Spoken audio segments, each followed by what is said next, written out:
penilaian persyaratan dan panduan yang membantu organisasi dalam memastikan bahwa mereka memenuhi kebutuhan pelanggan mereka, memperbaiki kinerja mereka, dan mencapai visi dan misi mereka. Adapun tujuan dari ISO 9000 yang pertama yaitu mempertahankan kualitas produk, di mana organisasi harus mencapai dan mempertahankan kualitas produk atau jasa yang dihasilkan sehingga secara berkesinambungan dapat memenuhi kebutuhan para customer. Yang kedua yaitu meyakinkan kualitas kepada pihak manajemen, di mana organisasi harus memberikan keyakinan kepada pihak manajemennya sendiri bahwa kualitas yang dimaksudkan telah dicapai dan dapat dipertahankan. Yang ketiga yaitu meyakinkan kualitas kepada pihak customer, di mana organisasi harus memberikan keyakinan kepada pihak customer terhadap kualitas yang telah dimaksudkan itu akan atau telah dicapai dalam produk atau jasa yang akan dijual.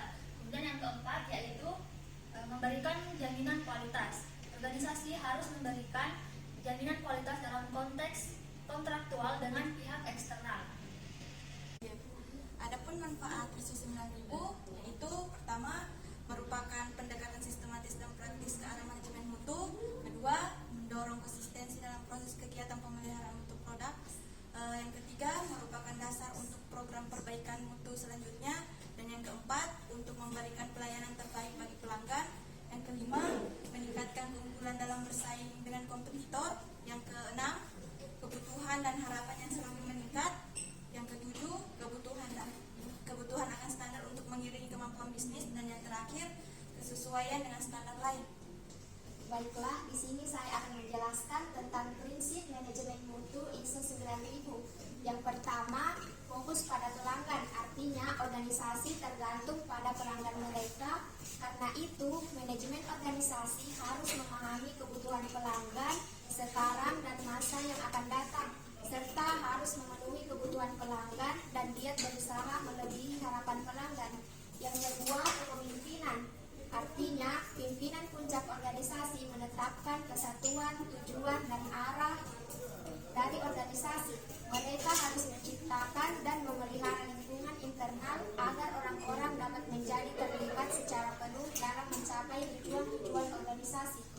Yang ketiga, perlibatan orang.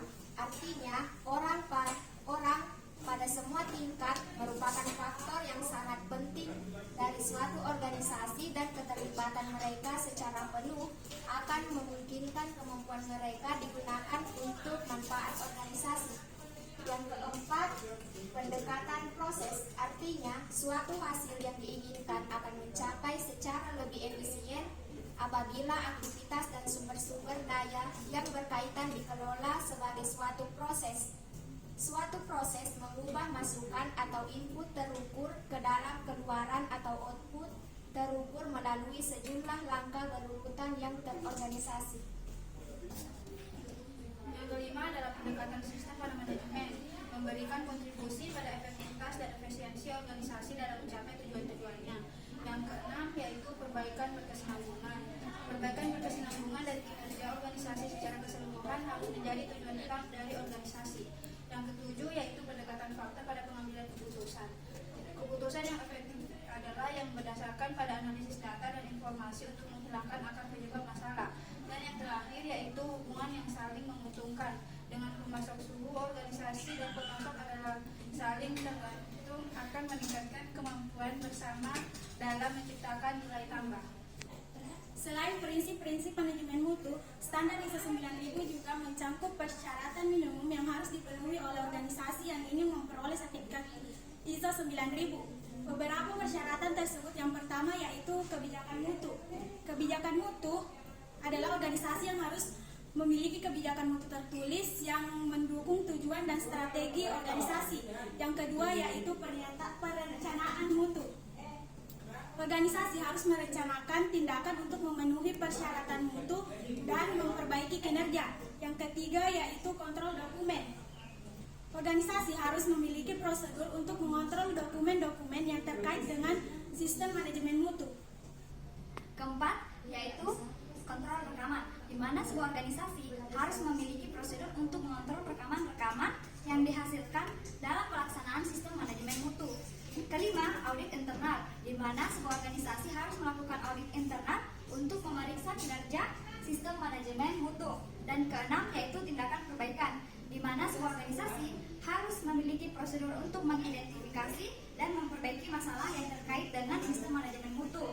Persyaratan tersebut harus dipenuhi oleh sebuah organisasi agar dapat memperoleh sertifikat ISO 9000. Selain itu, organisasi juga harus terus memperbaiki dan mempertahankan sistem manajemen mutu untuk memenuhi persyaratan standar tersebut. Adapun elemen-elemen ISO 9000 yang terdiri dari 20 sebagai berikut. Yang pertama adalah tanggung jawab manajemen, di mana perusahaan mempunyai kebijakan mutu yang ingin dicapai, dan untuk mencapai yang tujuan tersebut, pihak perusahaan harus mempunyai dokumen yang menjelaskan mengenai tanggung jawab dari masing-masing personal. 2. Sistem mutu. Perusahaan harus mempunyai dokumentasi serta memelihara sistem mutu sebagai cara untuk memastikan bahwa produk dibuat sesuai dengan persyaratan yang diciptakan. Yang ketiga, tinjauan kontrak, di mana meminta perusahaan untuk meninjau kontrak dan memelihara tinjauan kontrak tersebut untuk memastikan bahwa kontrak tersebut telah memenuhi persyaratan yang ditetapkan dalam ISO 9000. Nomor 4, pengendalian desain.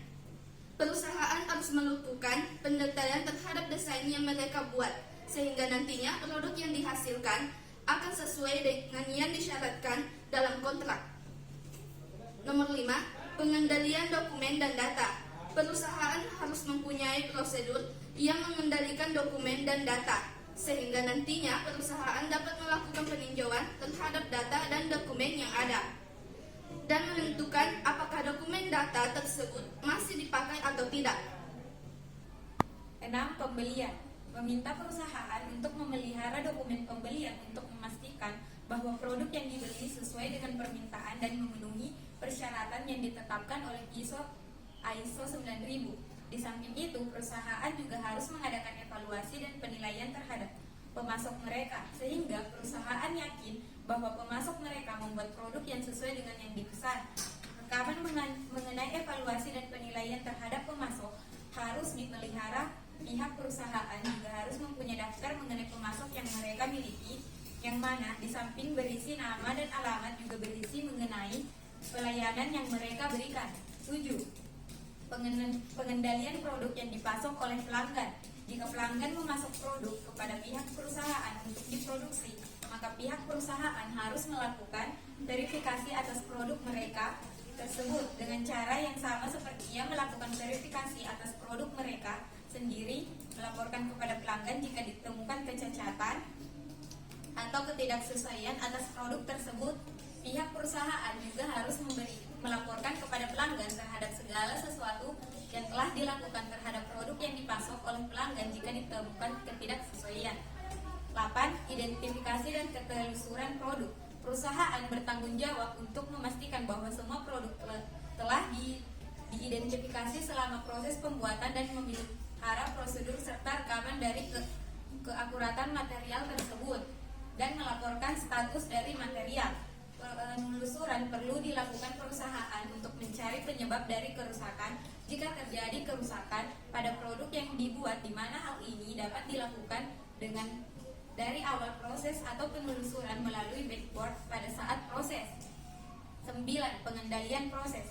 Meminta perusahaan untuk menentukan, merencanakan, dan mendokumentasikan proses produksi, instalasi, dan pelayanan yang mana secara langsung berhubungan dengan mutu produk, dan memastikan bahwa proses tersebut dilaksanakan dalam kondisi di bawah pengendalian. Untuk memastikan bahwa proses tersebut dilaksanakan dalam kondisi, maka pihak perusahaan harus melakukan pengontrolan terhadap peralatan yang digunakan, memonitor dan mengendalikan parameter, proses, dan karakteristik produk, kriteria dan kecakupan kerja, dan kondisi lingkungan kerja yang tepat. 10.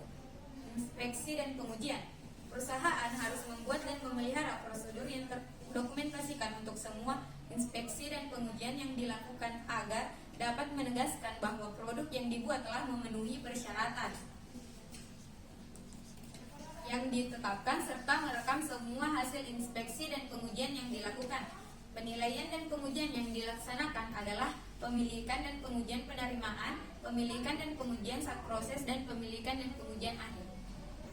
Yang yang ke-11 yaitu pengendalian peralatan inspeksi, pengukuran dan pengujian untuk menetapkan dan memelihara prosedur terdokumentasi untuk mengendalikan, mengkalibrasi dan memelihara peralatan inspeksi, pengukuran dan pengujian termasuk perangkat lunak pengujian yang digunakan oleh pemasok untuk menunjuk kesesuaian produk dengan persyaratan yang ditentukan. Bagian ke-12 yaitu status inspeksi dan pengujian. Status inspeksi dan pengujian produk harus diidentifikasi dan dipelihara selama produksi, pemasangan, dan servis produk untuk memastikan bahwa hanya produk yang telah lulus inspeksi dan pengujian yang diisyaratkan. Bagian ke-13 yaitu pengendalian produk yang tidak sesuai untuk menetapkan dan memelihara prosedur terdokumentasi untuk memastikan bahwa produk yang tidak memenuhi persyaratan yang ditentukan dapat dicegah dari penggunaan atau pemasangan yang tidak dimaksudkan. Bagian ke-14, tindakan korektif dan preventif untuk menetapkan dan memelihara prosedur terdokumentasi untuk menerapkan tindakan perbaikan dalam penanganan keluhan pelanggan, ketidaksesuaian produk, dan penerapan pengendalian untuk memastikan tindakan perbaikan telah diambil dan efektif. Bagian ke-15 yaitu penanganan, penyimpanan, pengemasan, pengawetan, dan pengiriman untuk menetapkan dan memelihara prosedur terdokumentasi untuk mencegah kerusakan atau penurunan kualitas produk. Elemen 16 yaitu rekaman mutu, di mana perusahaan harus mengendalikan identifikasi, pengumpulan, pengurutan, pengarsipan, penyimpanan, pemeliharaan, serta pembuangan rekaman. Rekaman mutu harus mendemonstrasikan kesesuaian produk dan mencakup rekaman pemasok yang berhubungan. Elemen ke-17 yaitu audit mutu internal, di mana perusahaan harus melaksanakan audit secara terperinci di dalam prosedur yang terdokumentasikan dan pelaksanaan audit harus terencana, sehingga dapat memastikan bahwa tindakan koreksi yang dilakukan telah efektif. Elemen ke-18 yaitu pelatihan, di mana perusahaan harus menyediakan dan memelihara prosedur yang terdokumentasikan untuk mengidentifikasi pelatihan yang dibutuhkan. Elemen ke-19 yaitu pelayanan. Jika pelayanan merupakan persyaratan yang ditetapkan dalam kontrak, maka pemasok harus menyediakan dan memelihara prosedur yang terdokumentasi untuk melaksanakan, memverifikasikan, dan melaporkan pelayanan yang memenuhi persyaratan yang ditetapkan. Elemen terakhir yaitu teknik statistik, di mana perusahaan harus memastikan kebutuhan teknik statistik diidentifikasi dan jika diperlukan dalam pelaksanaan proses produksi, prosedurnya harus didokumentasikan. Adapun struktur standar ISO, yang pertama adalah pedoman mutu, yaitu menetapkan hal-hal pokok yang harus dilaksanakan oleh seluruh departemen sesuai persyaratan ISO 9000, mencakup pula struktur organisasi dan job description. Yang kedua yaitu prosedur standar operasi, menetapkan dan menegur langkah kerja dan pengendalian proses untuk setiap rangkaian kerja di setiap bagian maupun antar bagian. Yang ketiga yaitu instruksi kerja, menetapkan cara melaksanakan kerja secara rinci serta pokok-pokok pemeriksaan mutu kerja. Dan yang terakhir adalah catatan mutu, catatan dan hasil kegiatan pelaksanaan kerja sesuai dengan PM, PSO, dan IKA. Penerapan ISO 9000 bagi perusahaan terbagi dalam 3 bagian, yaitu 1. Aspek konsistensi pelaksanaan dan pengawasan dengan memberikan pendekatan praktik yang sistematis untuk manajemen mutu dan memastikan konsistensi untuk memelihara mutu produk atau jasa. 2. Digunakan pada aspek pengendalian pencegahan dengan mendokumentasikan prosedur secara baik dalam menjalankan operasi dan proses bisnis penyediaan jasa atau pabrik industri. Yang ketiga, digunakan pada aspek pertumbuhan dan pengembangan perusahaan dengan memberikan pelatihan yang sistematik kepada staf melalui prosedur dan instruksi yang baik. Dari pemaparan materi sebelumnya dapat disimpulkan bahwa ISO 9000